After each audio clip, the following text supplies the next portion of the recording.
Hello, my name is Ashley Fisher. I'm the Director of Natural Resources for the town of Mashpee.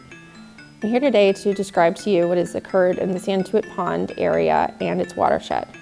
Cyanobacteria, also called blue-green algae, are microscopic organisms found naturally in all types of water. These single-cell organisms live in fresh, brackish, combined salt and fresh water, and marine water. These organisms use sunlight to make their own food.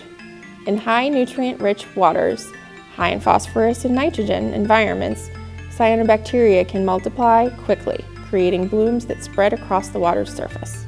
Cyanobacteria blooms form when cyanobacteria, which are normally found in water, start to multiply very quickly.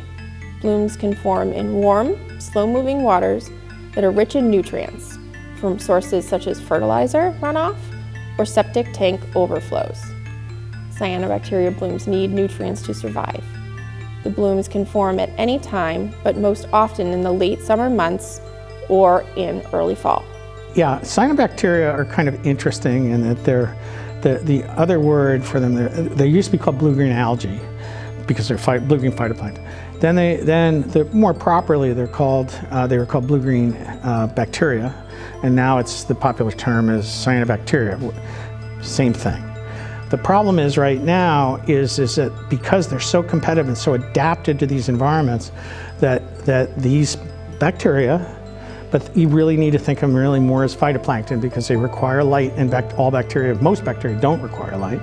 They require light to live, and that they form blooms in ways that many phytoplankton do not. If we have warm years, we already know that we get ice out earlier, we get phytoplankton then can grow in our ponds and in our macroalgae in our estuaries can start growing earlier because they get better light penetration. It's all a light thing. So you think, well, it's warmer, isn't that causing the problem? Well, yeah, it is, but it's also the fact that they can start growing earlier because there's nothing impeding the light penetrating into the water column.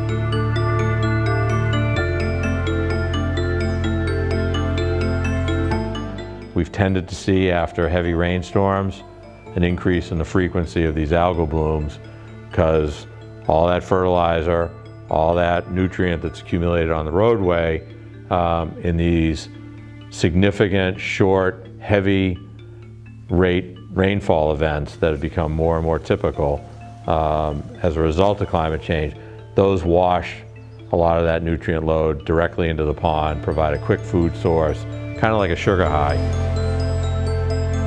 Health concerns associated with cyanobacteria blooms vary depending on the type of cyanobacteria, the route of exposure, and the amount of cyanotoxins present within the species of cyanobacteria. Ingestion is the primary concern, since ingesting even small amounts of cyanobacteria can cause gastrointestinal symptoms, while larger amounts can cause liver damage or neurological damage. Contact with cyanobacteria can cause skin or eye irritation. Inhaling water spray containing cyanobacteria can cause asthma-like symptoms or breathing problems. Small children and pets are more susceptible to these effects of cyanotoxins, and they're the ones we need to be concerned about around the water at Santuit Pond. Since 2008, the Mass Department of Public Health has recommended that individuals be advised not to contact the water when a visible scum layer is present. Citizens in Mashpee can also contact the Department of Natural Resources that does take weekly cell counts within Santuit Pond and other freshwater ponds in town.